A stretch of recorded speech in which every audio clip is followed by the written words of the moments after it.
May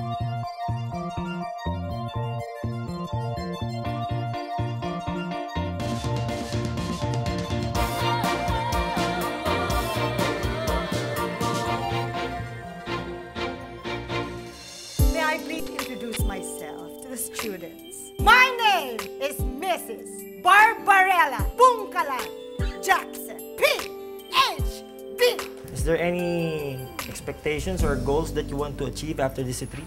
Sana lang po, sir, yung mga may samaan ng loob dyan, magbati-bati na.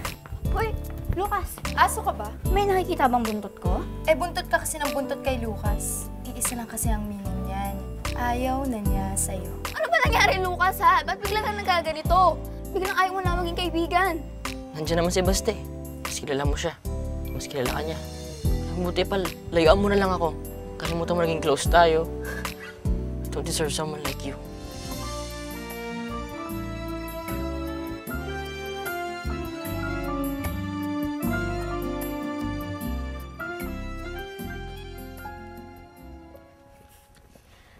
Kawawa naman si Cindy. Iniwan siya ni Lucas. Girls, I have a question. Bakit iniiwan ng mga boys sa mga girls? Well, siguro, nagsasawa na sila. Eh, bakit nagsasawa ang mga boys sa mga girls? Kasi boring siya. Try mo ulit. Lagi kasing palpak yung mga sagot mo eh. Alam ka na, kasi hindi na siya nililibre. Gosh. Bea, can you teach her? Hindi niya pa rin kasi na-gets eh. Nuggets? Masarap yun! Masarap. Ang pagkaalam ko kasi, nuggets yun. Relax, ha? Uminom ka man ba ng gamot mo? Gamot? Eh, wala naman ang sakit, no? Val, kailangan ba tulong? Excuse me. Magtapat nga kayong dalawa sa akin. Kayo na ba? Ano na pinagsasabi mo? Liar! GF ang tawag sa'yo ni Ted. At magkaibigan lang kayo? GF as in girlfriend, babaeng kaibigan. Da. Basta ako, nagets ko na. Wala nang may pagmamalaki ang Cindy na yan kay Lucas. Kasi I'm sure na inamin mo na yung true feelings mo para kay Lucas. And that's so kadiri. Ew, so desperate. Tama! Kaya mangarap ka na lang, Cindy, na babalikan ka pa ni Lucas. Bye. Girls, anong sabi ng mga pato? Naku! Tama ulit!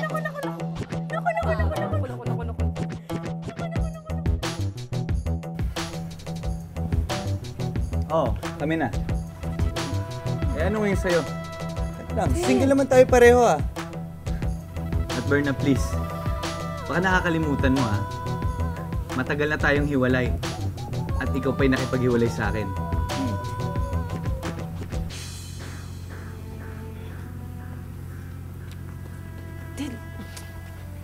Ano naman ginawa yun? Hayaan mo na yun, para matigil na. Ang laking problema nito.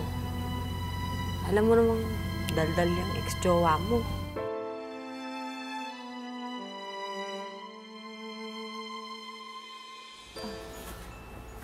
Pagod na ako. Ang daming kong ginawa ngayong araw na to eh. Tutulog na ako. Ikaw, hindi ka pa magpapahinga? Hindi pa ako inaantok, love eh. Eh kung bukas mo na kaya ayusin itong kwarto. Konti na lang naman to, hindi na masyado makalat yung anak mo eh. Oh, bakit nangingiti-ngiti ka dyan? Anong sinabi ko, ha? Wala. Alam mo, sa tingin ko namimiss mo si Cindy, no? Ay, bakit ikaw hindi? Siyempre, namimiss. Daming lamok! Ang kati, oh. Gaya-gaya ka talaga. Wala namang lamok eh. Loko, ito nga, ang kating kaya.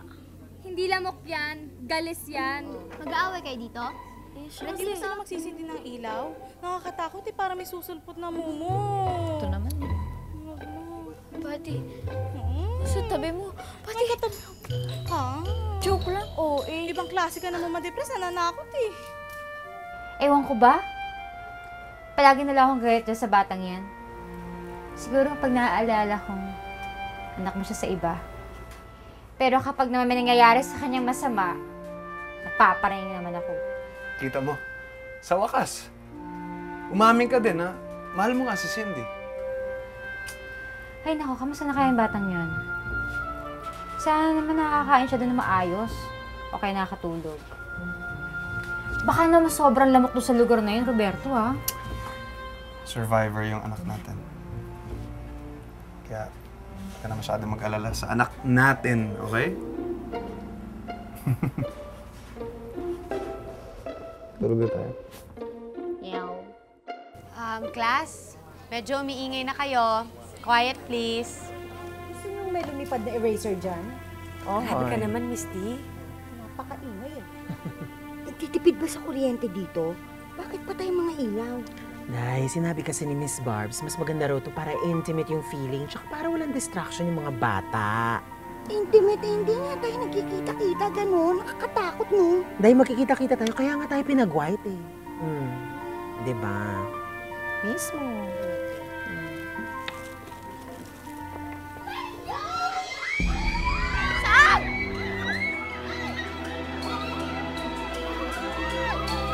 Silence!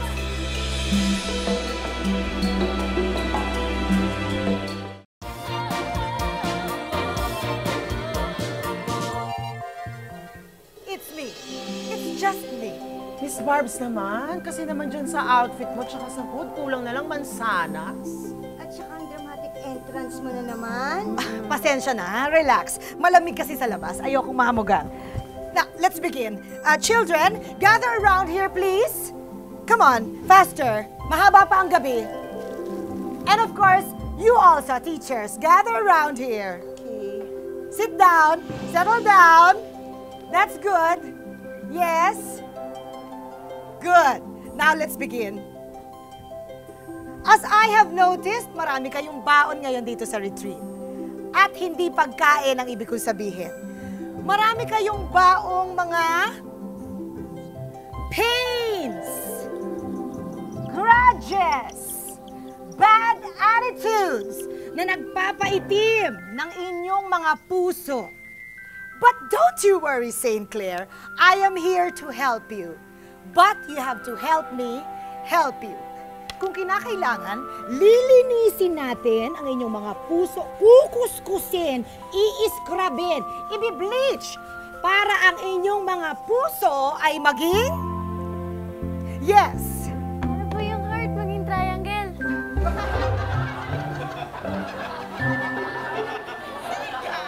Silence! Quiet!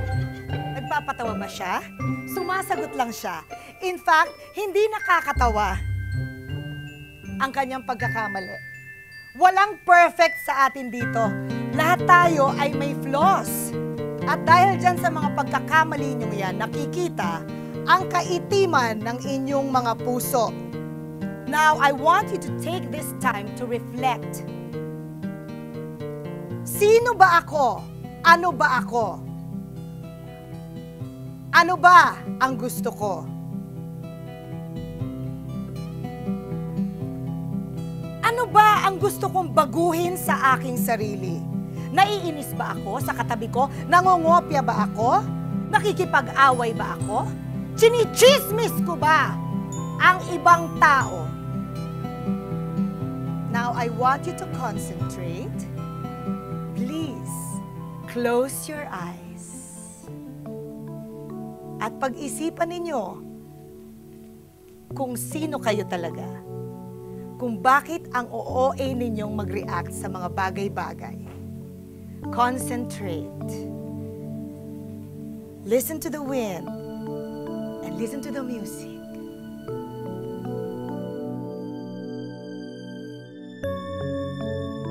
Love, sige. Malilate na ako. Sandali. Hindi ka pa nagbe-breakfast, ha? Anong oras na, oh? Hoy, Roberto. Hoy, umamin ka nga sa akin. Nang bababae ka. No. Oh, saan naman ang galing yun? Palagi may tumatawag na babae dyan sa phone. Pati dyan sa cellphone mo. Then lately, panay ang alis mo. Puro ka overtime na overtime. Love, nagtatrabaho lang ako. Ni minsan hindi ako nakaisip na mambabae o yung mga ganon. Kilala mo naman ako eh. Naku, malay ko naman kung overtime nga talaga yung ginagawa mo. Siguro nga talaga may babae ka. Bakit? Nagsasawa ka na ba sa akin, ha? Pangit na ba ako?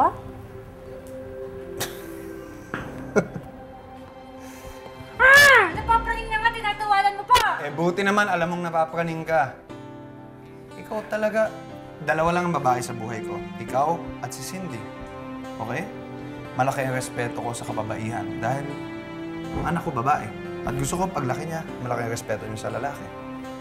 Kaya huwag mo naisipin yung mga kung ano-anong walang kwenta na yan, ha? Hindi ako nagiinom, hindi ako nambababae. Behave ako. Okay? Matino itong asawa mo. Ibahin mo ako, ha? Okay. Totoo. Bye-bye. Alis na ako.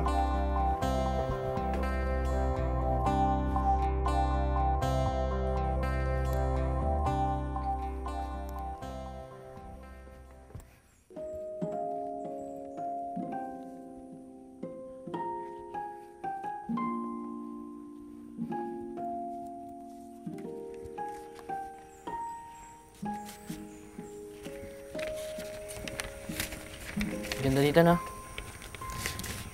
Napaka-peaceful. Oo nga. Tahimik, hangin, maaliwalas. Parang sa Sambales.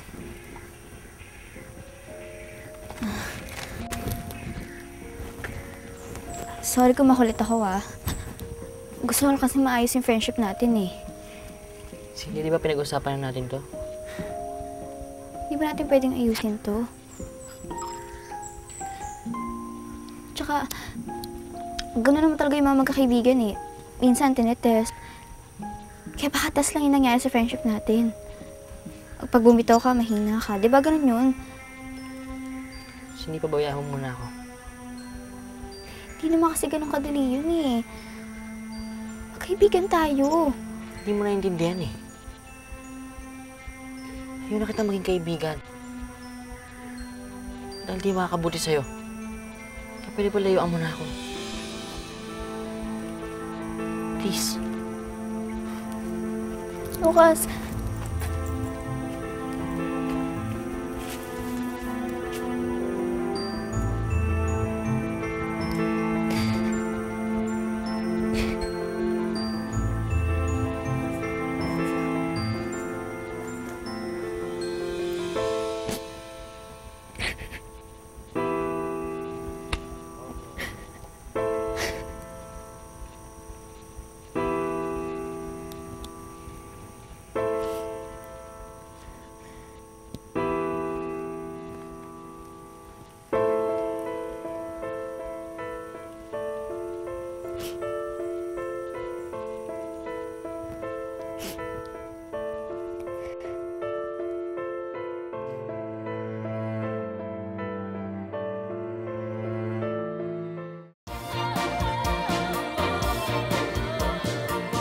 Sige lang, Cindy.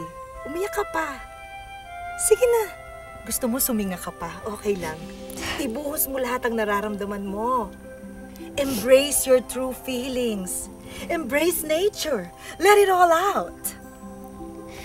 Hindi ko na po kasi maintindihan, Miss Barbs eh. Bakit nagbago si Lucas? Bakit bigla siya nag-iba? Tandaan mo, Cindy, the only constant thing in life is change. Pero ayoko po ng change. Gusto ko, kung ano yung nakasanayan ko, gusto ko ganun pa rin. Yung kung ano kami dati ni Lucas, gusto ko ganun pa rin. Yan ang gusto mo. But that is not reality. Lahat ng bagay sa mundo nagbabago. But the more you release it, the more you go with the flow, the healthier and the happier you will be. Pwede ba tayo mag-usap? Meron ba tayong dapat pag-usapan? Or na magkasama tayo sa trabaho? Hindi makakabuti na magkaaway tayong dalawa. Okay. So, bakit mo ako inaagawan ng boyfriend? Hindi kita inagawan ng boyfriend. Okay. Let me rephrase it. Bakit ka nanunulot? Hindi po ba kasi ako handa sa nangyari kay Lucas ngayon eh. Last week okay po kami. Tapos ngayon bigla siya nagbago. Ang sasakit ng mga sinabi niya. Na hindi daw siya deserving na maging kaibigan ko. Na hindi niya kayang panindigan yung friendship namin. Mas gusto niya lumayo na lang sa akin. Ikaw ba gusto mo siyang maging kaibigan? No matter what the cost? Kahit masaktan ka? Ipaglalaban ko po siya. Pero ayaw naman niya eh. Miss Barb, sorry po kung makulit ako Pero ano po ba sa tingin niyo dapat kong gawin? Why do I have this feeling na kahit anong gawin ko or sabihin ko, hindi mo kami maiintindihan ni Ted? Bumalik ako dahil kay Ted. At alam mo yun, kung matino kang babae, dapat iniwasan mo siya. Kung matino ka rin babae, dapat hindi mo siya iniwan.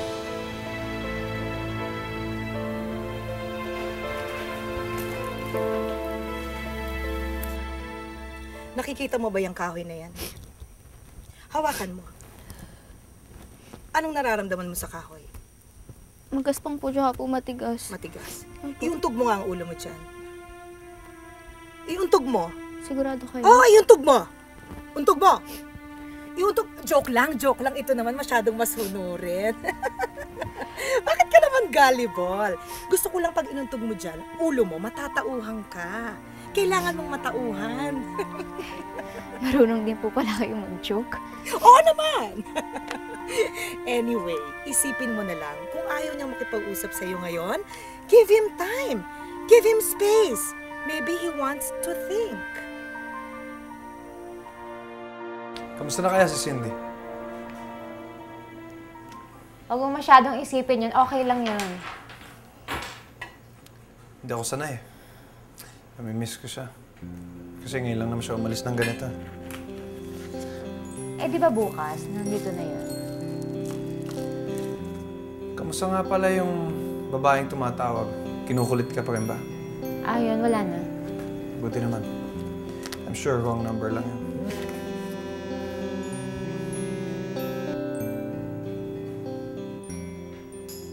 Hoy! Sino yan? Ba't naiba yung mukha mo? Ibig niyo pong sabihin, wag na akong lumapit kay Lucas? Oo naman, hayaan mo na lang siya. Maybe you're not meant to be friends forever. Pero kung magiging magkaibigan talaga kayo, magiging friends kayo ulit, di ba? Kayo talaga mga kabataan, ang haba-haba pa ng panahon nyo. Ako ba naiintindihan mo? Oo naman po. Okay nga kayo eh, kasi magaan kagad yung loob ko sa inyo. Magaan kasi ako talaga. Alam mo, may sumisipat-sipat sa'yo, ang pogi. Friend mo rin ba yan? Mag-best friends po kami. Talaga? Dati? Anong nangyari? Bakit naging sad story ang friendship ninyo? Mahal niya raw ako eh. Ganon? Ang ganda-ganda mo pala talaga, Cindy. So ano na nangyari? Friendship over na lang? Eh kasi po hindi po kami talo ni Baste, kaya asar ako sa kanya ngayon. Kayong mga kabataan, ang dami niyong issues talaga. Naalala ko tuloy ang kabataan ko. I was young and infantile. Fresh as a morning dew. And then he came and shattered my world. But that's memories. Part of my past. Ang importante, I moved on. Bakit? Ilang taon na po ba kayo? Bakit ikaw? Ilang taon ka na? I'm 13. And I'm in a hurry. Halika na, dali. Sumunod ka na sa akin. Wala na tayong oras. Ay. Halika.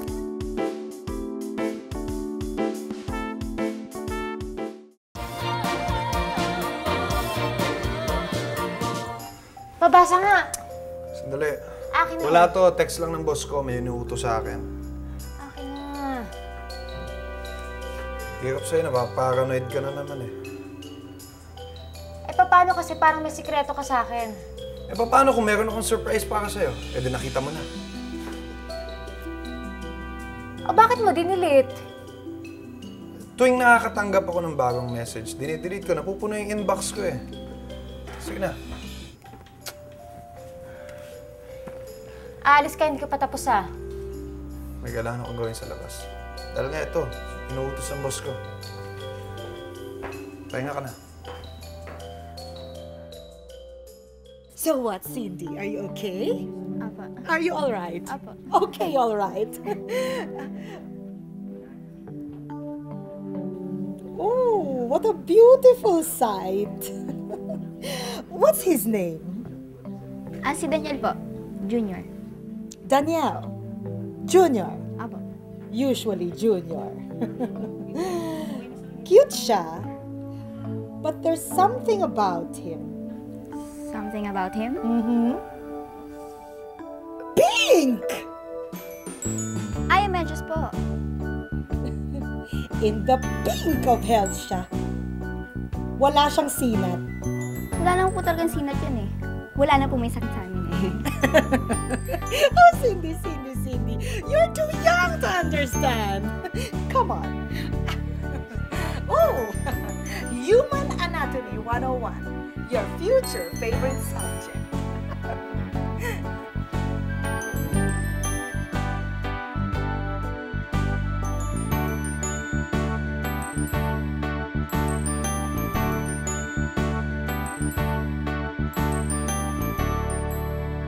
Ano ang dapat gawin para hindi tayo mabigatan? O kung kinakailangan, itapon kung hindi naman talaga kailangan, di ba?